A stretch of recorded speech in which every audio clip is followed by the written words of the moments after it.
Bem, boa noite.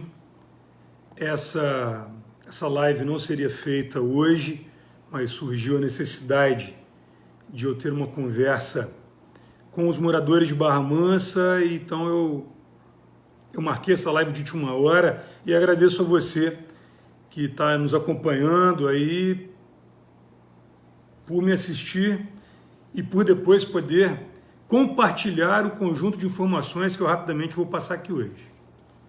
Atualização de casos. Nós continuamos com 31 casos positivos. Foram 132 pessoas descartadas. Nós temos 32 casos suspeitos. Nós temos 5 pessoas internadas em Volta Redonda, no hospital regional, que é o hospital da região, que é um hospital do estado para atender todos os municípios. São 5 barramancenses que estão lá contabilizados em Barra Mansa. Nenhum deles na UTI, são todos casos clínicos, ou seja, ainda de menor gravidade. Na Santa Casa de Barra Mansa, nós temos 6 pacientes clínicos e 2 que estão entubados. Então nós temos 2 pessoas que estão em estado relativamente grave, estão com ventilação mecânica. No nosso centro de triagem e tratamento do Covid-19, inaugurado ontem, ninguém. Ainda está vazio. Isso mostra, primeiro, que o quadro evolutivo de Barra Mansa está estável. Que nós temos sim pacientes em Volta Redonda, são 5 no hospital regional que estão lançados em Barra Mansa. Nós temos pacientes na Santa Casa? Sim, mas a ocupação dos leitos é pequena. E o nosso centro de tratamento que foi inaugurado para essa finalidade, não tem ninguém internado. Isso é importante ser considerado. Mas eu quero recapitular, desde o dia 28 de fevereiro até hoje, o que nós enfrentamos. Eu quero fazer isso rapidamente para você entender onde eu quero chegar. Primeiro paciente do estado do Rio, Barra Mansa. Sorteados. Barra Mansa, primeira cidade. Terceira do Brasil. Aquele caso onde não se tinha base, não se tinha experiência, não se tinha conjuntos de informações, nós iniciamos fluxos rigorosos, porque como você não tinha as informações que nós temos hoje, nós adotamos práticas até rigorosas demais. Bem, estruturamos a Santa Casa. Eu fiz um vídeo na Santa Casa antes mesmo da confirmação do primeiro caso. Estive lá antes do carnaval, dizendo, olha, nós nos preparamos para caso isso chegue aqui. Chegou, sorteados. Bem, depois disso, nós estruturamos os fluxos da UPA Centro, que é considerada uma das melhores UPAs do Brasil. Santa Casa com fluxo, UPA com fluxo, estabelecemos fluxo nos postos de saúde. E, é claro, fizemos restrições de uma série de atendimentos que não são emergenciais. Por que isso? Para evitar que as pessoas que não estão com suspeita do vírus, que elas venham a buscar atendimento de doenças que não são emergenciais e possam se contaminar. Chegou vacinação H1N1 influenza. Nós montamos o fluxo, os drive-thru, nós fizemos a vacinação de todos os idosos sem nenhum ponto de concentração, de aglomeração de pessoas, sem risco. Muito parabenizado, elogiado lá o drive-thru que nós fizemos, inclusive na prefeitura, que eu pude acompanhar um pouco mais de perto. Nós estruturamos dentro da Santa Casa, junto com a provedoria, áreas de isolamento, onde fosse possível, nós atendemos os pacientes sem que os casos positivos venham a contaminar outras pessoas internamente. Paramos as escolas. Dia 16 de março, paralisamos as aulas para as nossas crianças serem preservadas. Logo em seguida, eu tomei a atitude mais dura. Barra Mansa foi a primeira cidade a paralisar o comércio. Poxa, Rodrigo, mas você vai ser o primeiro? Vai sofrer a crítica de todo mundo? Falei, gente, se eu estou entendendo que é necessário, tem que ser feito. Eu não estou prefeito para agradar, eu estou prefeito para fazer o necessário pela população da forma como eu combinei, que eu me propus. Paramos o comércio. Logo em seguida, os outros municípios pararam também. Quando eu parei o comércio, eu afirmei o seguinte: nós precisamos tirar o fluxo de pessoas da rua para evitar que a contaminação faça com que a curva ela aumente muito, que ela tenha uma curva acentuada, exponencialmente perigosa de contaminados e que nós não estejamos preparados. Eu preciso parar o comércio para preparar a rede de saúde. E eu tive adesão. Foi perfeito? Não. Você andava pelas ruas, tinha gente nas ruas. E eu já falei minha visão sobre isso. São pessoas que não tinham condição de ficar dentro de casa por várias limitações. Quem pôde ficar dentro de casa, ficou. A população se envolveu. E o combinado foi, quando a rede de saúde estiver preparada para enfrentarmos, enquanto a rede de saúde tiver capacidade de receber mais pacientes, nós iniciaremos o retorno das atividades de forma gradativa, de forma organizada, com novos princípios de higiene, com novos hábitos e regras de funcionamento para evitar que o contágio aconteça. Esse foi o combinado. E aí a gente avalia esse quadro evolutivo de contaminação. Cidades ao redor perderam o controle. Esse é o fato. Perderam o controle porque não tiveram a rigidez que nós tivemos. E os números falam por si só. E aí existe aquela rivalidade entre cidades, onde querem dizer que está todo mundo igual. Não está, não. Barra Mansa está muito melhor que as outras cidades. Você conhece quem está contaminado? Compara com as outras cidades. Barra Mansa tem um número equacionado. Porque nós fizemos o que tinha que ser feito, por mais duro que fosse. Eu não subi em carro de som, eu não fiz ato político, mas nós adotamos a postura necessária para que a coisa funcionasse. Funcionou. Nos últimos 10 dias, eu venho me reunindo com as entidades, com lideranças, com infectologistas, com a equipe da saúde, da vigilância sanitária, para nós montarmos os procedimentos para a volta das atividades gradativamente, com alguns conceitos. Primeiro deles, para nós voltarmos, nós não podemos ter uma curva ascendente de contaminação, de casos positivos.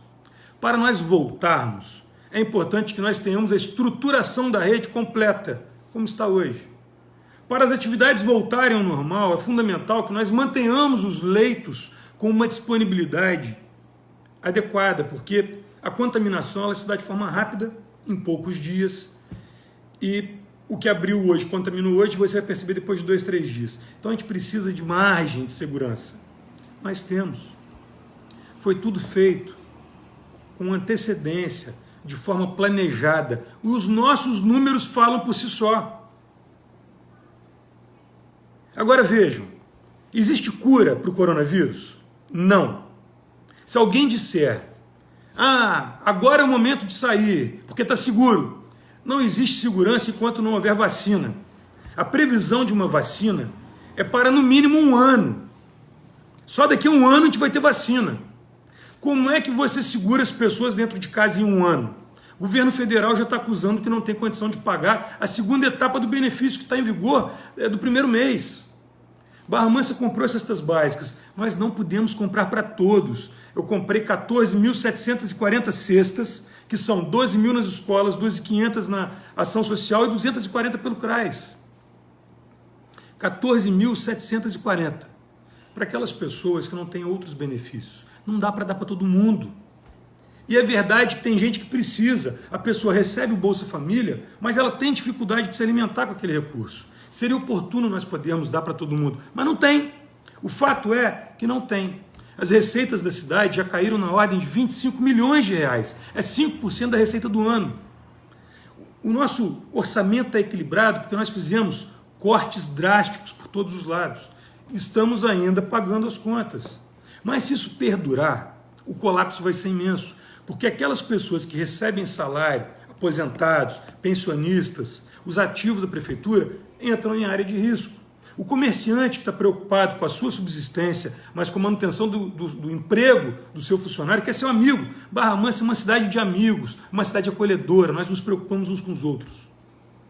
O empregado é amigo do patrão, e o patrão está preocupado com o empregado. Chegou um momento, e eu falei isso no último vídeo, de que nós temos que facultar às pessoas o direito de manter o seu isolamento. Quem quer fazer isolamento, continue. As crianças continuarão isoladas por enquanto. Mas, por outro lado, aquelas pessoas que necessitam voltar à atividade entendem que há risco. Há no Brasil e há no resto do mundo. Não tem cura ainda, não tem vacina. Então eu sou uma pessoa transparente, sincera e olho nos olhos. Não temos cura. Não existe vacina por enquanto.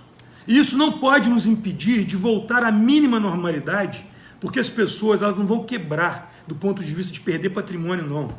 Elas vão entrar em colapso financeiro ao ponto de não comerem. Dá para entender isso? Não vão comer. E não vai ter estrutura pública que suporte isso durante muito tempo. E esse colapso não vai haver quem segure, não vai haver quem consiga mantê-lo, manter as pessoas alimentadas. E aí nós teremos a incidência de criminalidade, isso já está sendo falado, já está sendo verificado. Aqueles casos em que as pessoas estão dentro de casa e você verifica o aumento da agressão doméstica entre homem e mulher, entre marido e criança, pai e filho, isso vai aumentar. E uma coisa que me alarma, nesses momentos críticos da história, onde as pessoas sofrem uma pressão psicológica imensa, o índice de suicídio é algo grave. E eu não estou aqui fazendo exercício de retórica, eu estou falando um fato que todo mundo sabe. A depressão, ela leva a casos extremos. E eu estou vendo pessoas deprimidas, porque elas não podem trabalhar, porque elas não podem garantir o sustento da família, porque elas não estão indo às igrejas. Pois bem, eu vou agora entrar num assunto constitucional. A nossa Constituição Cidadã de 88, ela prevê os direitos individuais, os coletivos e os individuais. Eu estou facultando àquela pessoa que queira manter o seu isolamento o direito de ficar em casa. Mas também temos que permitir àquela pessoa que quer trabalhar o seu direito constitucional, a sua liberdade de produzir.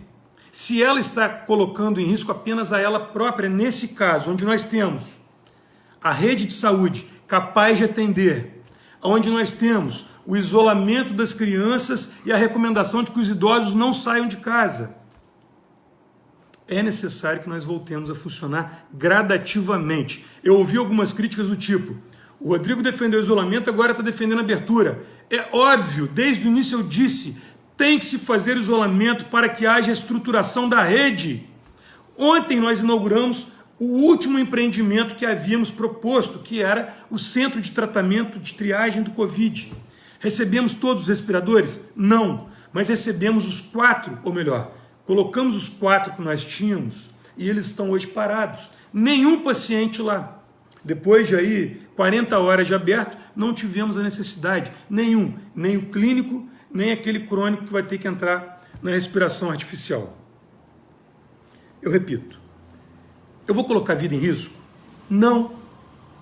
Colocar a vida em risco seria nós não termos capacidade instalada para receber o doente e ainda assim nós insistirmos em abrir. Não é o caso. Hoje, nós fechamos os acessos de Barra Mansa para prepararmos a abertura da cidade. Se eu quero abrir, eu tenho que abrir para Barra Mansa. Se as outras cidades não estão funcionando, eu não posso permitir que o consumidor de outra cidade venha consumir aqui. E essa pessoa significa um risco para o nosso munícipe. Fechamos as entradas, iniciamos ontem, isso vai ser aprimorado para a semana que vem ser redondo, de maneira que quando o comércio volte, que não venham pessoas de outras cidades. Só vamos funcionar enquanto tivermos capacidade de atendimento. Isso está claro. Eu não estou fugindo em momento nenhum do que eu propus.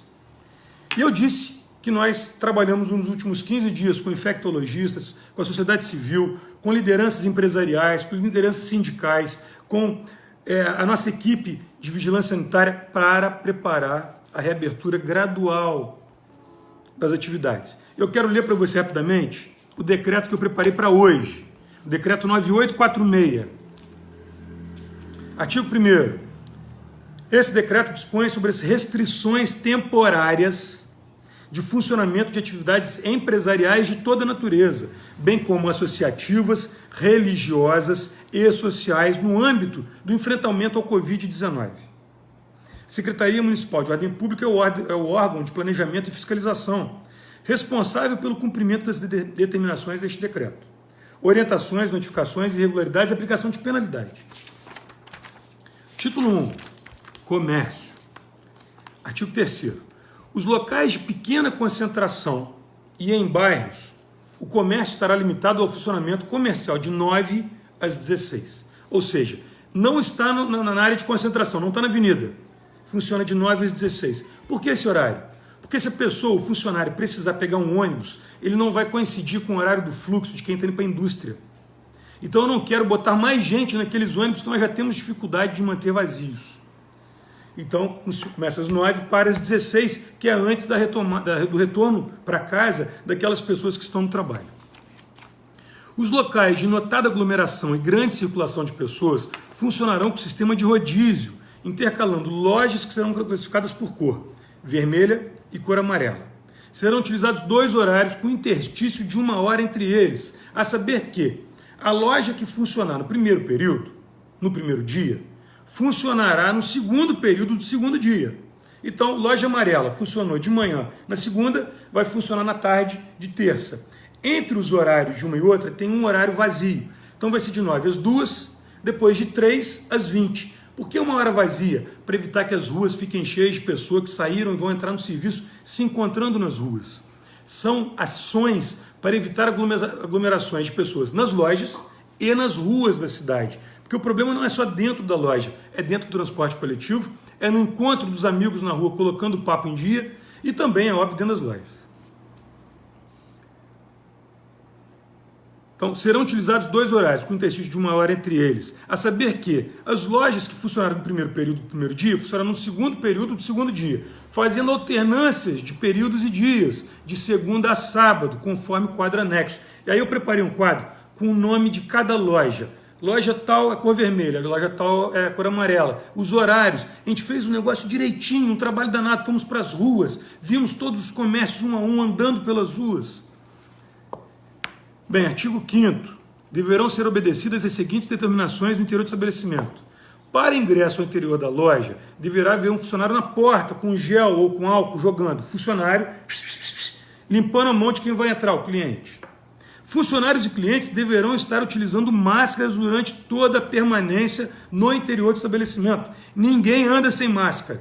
Estabelecimento, tem alguém sem máscara? Vai ser fechado. Ontem à noite nós recebemos denúncia. Uma lanchonete famosa aqui do centro da cidade, o rapaz na chapa sem máscara. Quem me garante que ele não está dando uma tossida em cima do bife de alguém lá do hambúrguer? Tem que usar máscara, senão vai ter a porta baixada e vai tomar uma multa. Isso é respeito ao consumidor. Ele deve fazer isso não porque nós estamos determinando, mas porque ele respeita o consumidor dele. Acesso ao banheiro será limitado a funcionários. Não saia de casa se tiver com dor de barriga, não vai usar o banheiro na rua, porque banheiro é a área de contaminação. Não serão utilizados bebedouros, aquele que você aperta o botãozinho e bota o biquinho, aquilo não pode, é área de contaminação. O acesso de clientes será limitado a 1 cliente para cada 10 metros quadrados de área de venda. Se a loja é pequena e você tem prateleiras e tem lá 10 metros quadrados, você tem que lembrar que você tem funcionários da loja ali. Então não é 10 metros quadrados só para o cliente, é para mobiliário e para uma outra pessoa que é o funcionário. Tem cidades como São Paulo que adotou 13 metros por loja. A realidade de São Paulo é maior, lojas maiores. Barra Mansa é diferente, botamos 10 metros quadrados por cliente. Está proibido o uso de provador de roupa. Vai comprar roupa, já vai sabendo qual é o número. Porque você pegou a roupa, vestiu, contaminou. Vem uma outra pessoa que está limpa, pum, infecta. Então não pode provar roupa. Título 2, das igrejas. E eu quero fazer aqui uma atenção especial às igrejas. A igreja, ela é necessária para a sanidade mental das pessoas. O exercício da fé, o exercício da sua crença, ele é necessário para a sua saúde física e mental. Isso está mais do que provado. Nós temos que voltar às igrejas com critérios. Não é voltar e pensar que a igreja é um local de aglomeração e que pode ser um ponto de contaminação. Tem como fazer? Tem. São Paulo fez, Florianópolis fez, Portugal fez em inúmeras cidades. E na Itália já tem locais voltando também. Como será na igreja? O funcionamento das igrejas ficará limitado à utilização e presença de 30% da capacidade presencial por culto, com distanciamento mínimo de 2 metros entre as pessoas sentadas, todos utilizando máscaras, inclusive músicos, aqueles que trabalham e ministram a palavra. Imagina aquele bancão da igreja que ficam 6, 7 pessoas sentadas. Vai ter uma em cada ponta, 2 metros entre eles. E você alterna isso no banco de trás, ou deixa uma fileira vazia, tem que ter 2 metros de distância entre as pessoas. Não é permitida a presença de pessoas em pé, com exceção daquele que ministra a palavra e aquele que estiver trabalhando na asepsia. Quando alguém for entrar na igreja, vai jogar álcool na mão, vai limpar a mão das pessoas. Então, quem está trabalhando, seja usando a palavra o padre, o pastor, o presbítero, e aqueles que estão na asepsia. Os cultos e missas não deverão exceder a 50 minutos, devendo ser permitido o ingresso ao interior da igreja apenas 5 minutos antes do início da atividade, sendo organizada a entrada e saída sem aglomerações e filas. 5 minutos é suficiente? É. Se você considerar uma igreja de 100 pessoas, você vai trabalhar só com 30. 30 pessoas entram em 5 minutos? Sim. Ah, mas tem uma igreja que tem 1000 lugares. É verdade, mas ela tem várias entradas também. Nenhuma igreja de 1000 lugares tem uma única entrada. Então você tem vários pontos de entrada, 5 minutos é suficiente. Então a pessoa saiu de casa, já vai entrar para a igreja. Não tem por que ficar sentado lá dentro esperando culto. Agora vai ter que ser uma organização diferente para garantir a nossa saúde. Será permitida a realização de múltiplos cultos ou missas ao longo do dia, desde que haja higienização entre as atividades. Você vai ter um interstício de 45 minutos entre uma atividade e outra. E esse tempo é suficiente para você passar o cloro, ou o álcool, ou o produto que for usar para desinfetar o ambiente da igreja. Entre as atividades tem que haver a desinfecção do ambiente. Por sua característica de vulnerabilidade, o grupo de risco, os maiores de 60 anos, as pessoas com doenças crônicas, comorbidades e as crianças deverão ter eventos próprios, cultos ou missas próprios para eles. Então quem é maior de 60 anos vai ter a missa do idoso, vai ter a missa ou culto das crianças.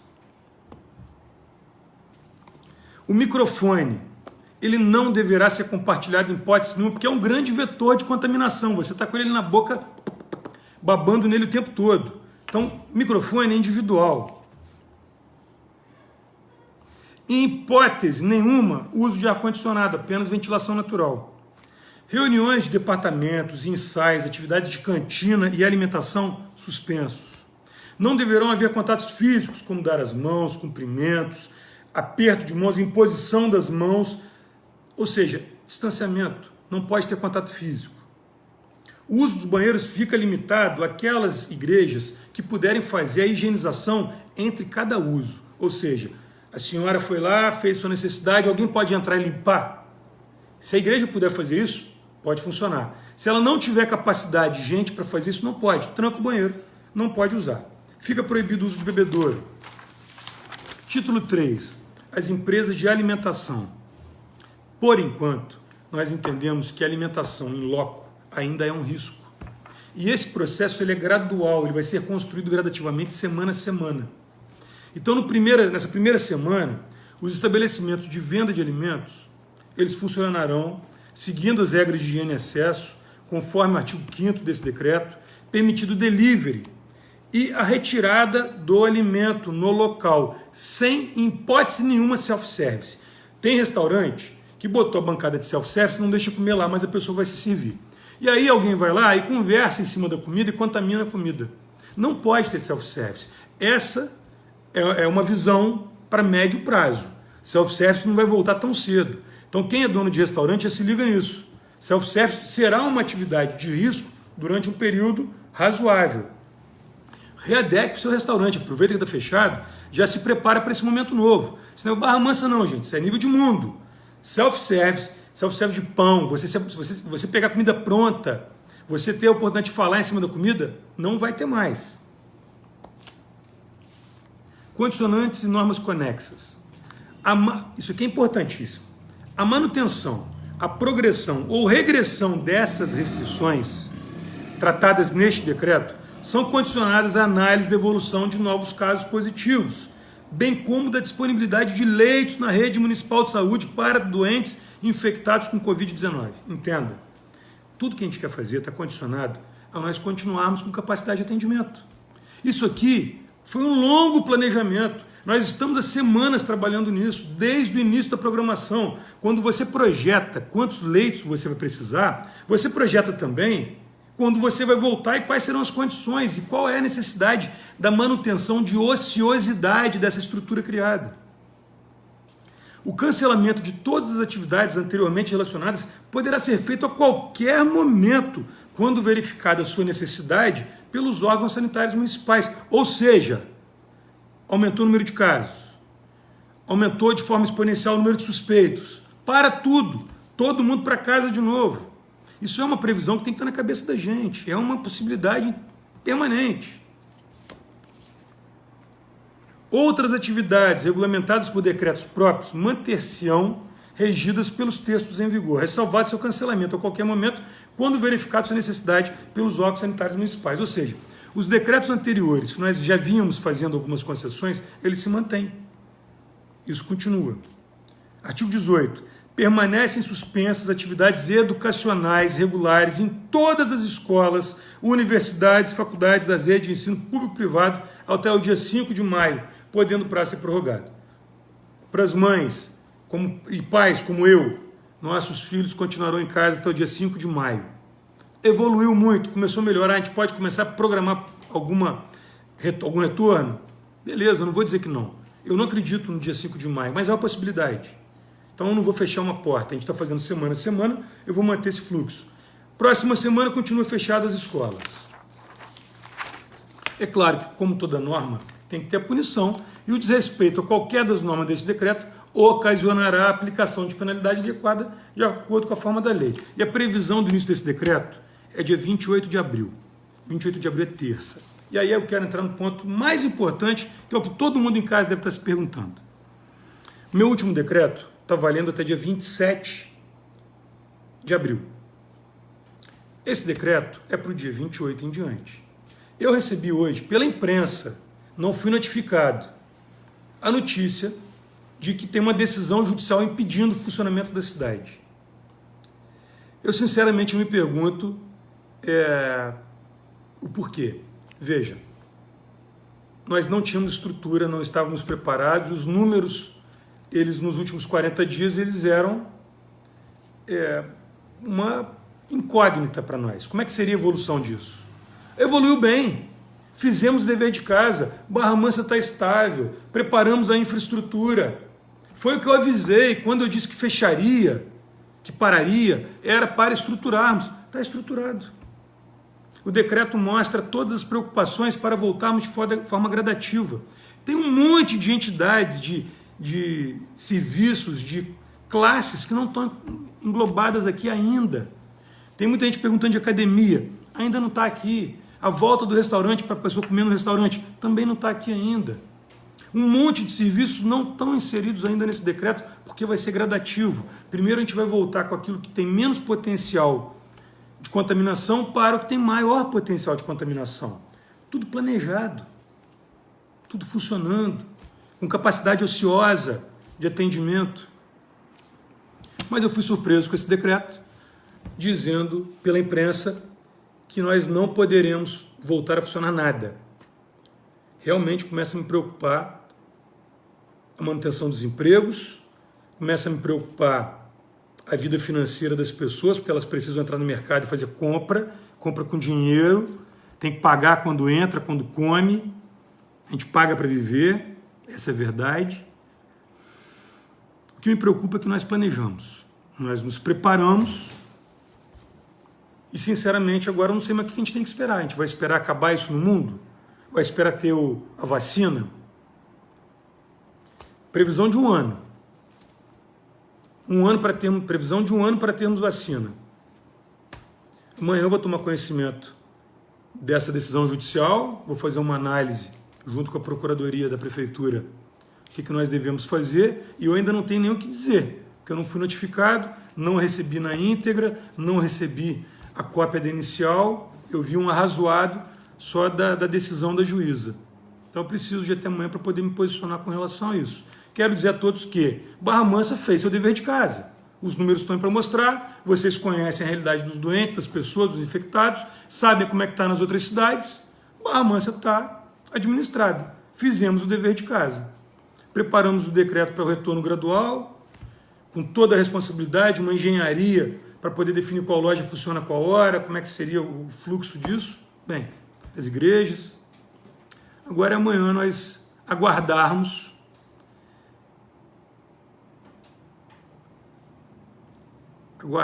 o que a Procuradoria e a Justiça vão decidir. Beleza? Eu falei que seria rápido, demorei pra caramba mais uma vez, estou com a boca seca que eu esqueci da água.